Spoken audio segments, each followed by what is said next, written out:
थोड़ी देर और रुक जा, सब पता चल जाएगा तुझे। उल्टा लटकाओ इसे।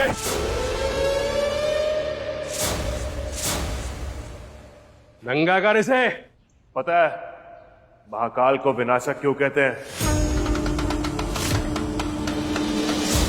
जब अधर्म अपनी सीमा पार कर लेता है तब महाकाल का तांडव सब कुछ नष्ट करके एक नई शुरुआत करता है। और अब दुनिया देखेगी शिवाय का तांडव।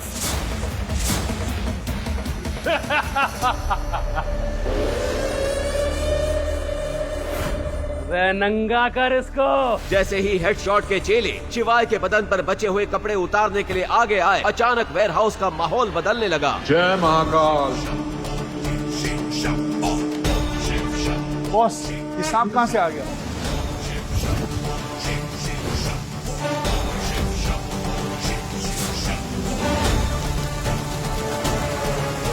फिर डमरू की आवाज हेलीकॉप्टर की गड़गड़ाहट में बदलने लगी।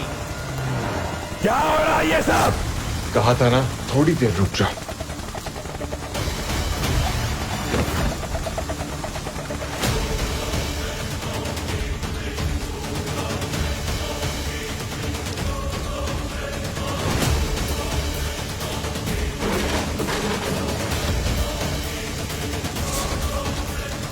ब्लैक कैट कमांडोज के लीडर कैप्टन सरताज ने जैसे ही शिवाय को लहूलुहान हालत में बंधा देखा, उसकी आंखों में आग सी भर आई। तुमने क्या किया हरामजादे? जानता नहीं है साले वो कौन है। लेकिन हेडशॉट की अकड़ ज्यादा देर ना टिक सकी और इसके बाद सरताज ने हेडशॉट के सामने जो कहा, उसे सुनकर हेडशॉट के होश उड़ गए।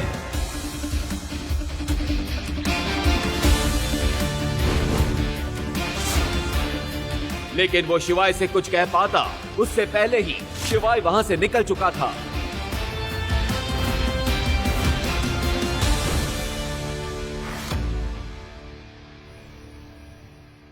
ओ फटीचर, घर का काम ना करना पड़े इसीलिए कल रात से गायब हो ना? ध्यान से सुनो, रोटी ना मुफ्त में नहीं मिलती। अगर इस घर में रहना है तो तुम्हें वो सब करना पड़ेगा जो मैं तुम्हें कहूंगी। और खबरदार अगर बिना बताए इस घर के बाहर कदम भी रखा तो टांगे तोड़ दूंगी, समझ गए? Mom calm down mom. आप भी ना, कोई घर पर वापस नहीं आया और आपस शुरू हो गई। इंसान को पानी तो पूछ लेना चाहिए ना। शिवाय बेबी, कहाँ थे तुम? तुम्हें पता है मैंने कल रात से तुम्हें कितना मिस किया। कहाँ थे तुम? क्या हो नंदिनी, कुछ काम था? शिवाय, मैं बीवी हूँ तुम्हारी, सिर्फ काम के लिए थोड़ी ना तुम्हें याद करूंगी, ऐसे भी तो याद कर सकती हूँ ना। शिवाय को आज नंदिनी का बर्ताव कुछ समझ में नहीं आ रहा था। जिस लड़की ने शादी के 3 साल बीत जाने के बाद भी कभी उसे अपने कमरे तक नहीं आने दिया, वो लड़की आज शिवाय के कंधे पर सर रखकर उसका हाल चाल पूछ रही थी। शिवाय, तुम्हें याद है कल हमारी एनिवर्सरी है? ऑफ कोर्स याद है नंदिनी। इस दिन को मैं कैसे भूल सकता हूँ, इसका तो पूरे साल भर मैं वेट करता हूँ। और मैंने कल तुम्हारे लिए एक सरप्राइज भी प्लान किया। यू सो स्वीट शिवाय। अच्छा, मैं हमारी एनिवर्सरी पर तुमसे कोई गिफ्ट मांगूंगी तो दोगे मुझे? गिफ्ट क्या नंदिनी, तुम मुझसे मेरी जान भी मांगोगी ना तो मैं वो भी दे दूंगा। ओए मजनू की औलाद, जान वान देने की कोई जरूरत नहीं है। मेरी बेटी को जो गिफ्ट चाहिए ना, बस वही दे दो। मॉम, आप हमारे बीच में क्यों बोल रही हैं? एक मिनट बेबी। इतना बोलकर नंदिनी ने वो कागज शिवाय के सामने रख दिए और उन पर साइन करने को कहा। You have to sign this. ये किस चीज के पेपर्स है नंदिनी? बेबी, कल हमारी एनिवर्सरी है ना, तो बस उसके लिए मैंने कुछ सरप्राइज प्लान किया है। उसी की कुछ फॉर्मेलिटी के पेपर्स हैं। लेकिन नंदिनी, ऐसे कौन सा होटल वाला पेपर साइन करवाता है? तुम्हें मुझ पर भरोसा नहीं है ना? ठीक है, कोई बात नहीं, तुम पढ़ लो। नहीं, मेरा वो मतलब नहीं था नंदिनी। मुझे तो तुम पर पूरा भरोसा है। आई एम श्योर तुमने पेपर्स पढ़ लिए होंगे। मैं तो बस वैसे ही पूछ रहा था। तो साइन? हाँ।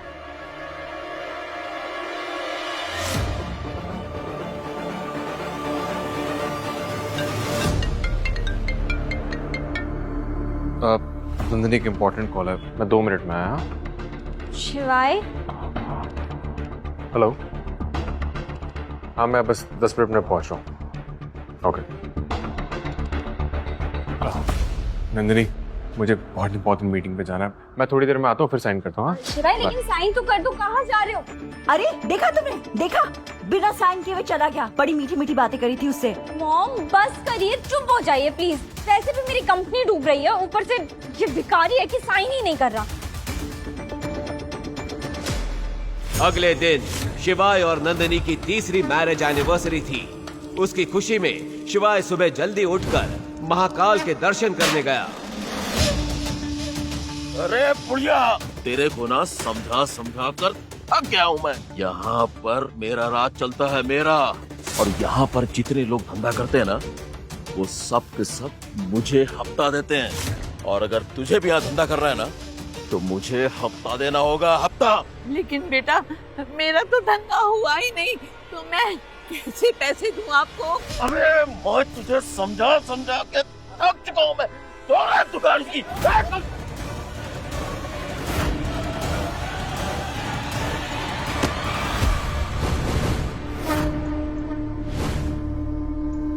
महाकाल की नगरी में सिर्फ एक ही राजा का राज चलता है, खुद महाकाल का। तुम लोग का राज यहाँ नहीं चलेगा। चल बे हट जा, वरना जो हाल बुढ़िया किया ना, वही तेरा करूंगा। बेकार में मरेगा तू। अकाल मृत्यु वो मरे जो काम करे चंडाल का, काल भी उसका क्या करे जो भक्त हो महाकाल का।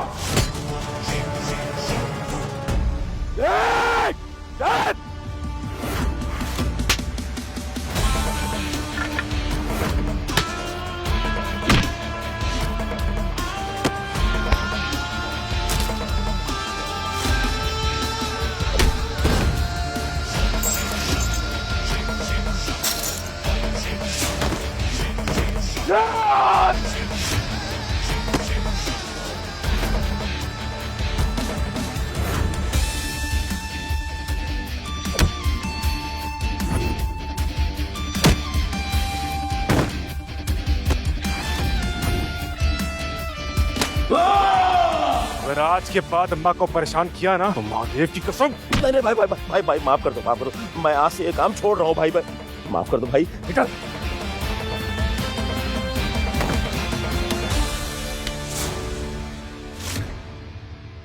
शिवाय बेटा, अच्छा हुआ तू आज आ गया। चिंता क्यों करती हो अम्मा? महादेव है ना तुम्हारी रक्षा के लिए।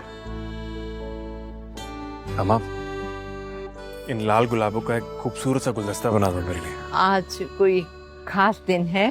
हाँ अम्मा, आज मेरी और नंदिनी की शादी की 3री सालगिरह है। लेकिन नंदिनी को इस बात की खबर है? अब मुझे पता हो या उसे, बात तो एक ही अम्मा। सालगिरह तो हम दोनों की है। प्यार अगर एक तरफा हो तो ज्यादा समय नहीं चलता बेटा। अम्मा, ऐसे प्यार की तो बात ही कुछ और होती है। एक तरफा प्यार में भले ही आप सामने वाले की दुनिया का एक छोटा सा हिस्सा हो, लेकिन वो सामने वाला आपकी पूरी दुनिया बन जाता है। अगर महादेव की इच्छा रही तो जितना प्यार तू नंदिनी से करता है, उतना ही प्यार नंदिनी भी तुझसे करेगी। अच्छा, अब मैं तुम दोनों के लिए प्यारा सा गुलदस्ता बनाती हूँ। थोड़ी ही देर में गुलदस्ता तैयार हो गया था, जिसे देखकर शिवाय के चेहरे पर मुस्कान आ गई। अरे वाह, अब तो उसे प्यार करना ही होगा अम्मा। आपके फूलों की खुशबू उसे मेरा दीवाना बना देगी। ये लीजिए अम्मा। नहीं नहीं बेटा, जो तुमने मेरे लिए किया है उसके बाद ये पैसे लूंगी मैं। अम्मा, अगर आप आज पैसे नहीं लेंगी ना, तो मैं फिर आपसे कभी फूल नहीं लूंगा। शिवाय की मीठी धमकी का अम्मा के पास कोई जवाब नहीं था। उन्होंने मुस्कुराते हुए पैसे ले लिए। शिवाय गुलदस्ता लेकर निकला अपनी रूठी हुई नंदिनी को मनाने और उसे एनिवर्सरी विश करने। आगे की कहानी जानने के लिए नीचे दिए गए लिंक से डाउनलोड करें पॉकेट FM ऐप।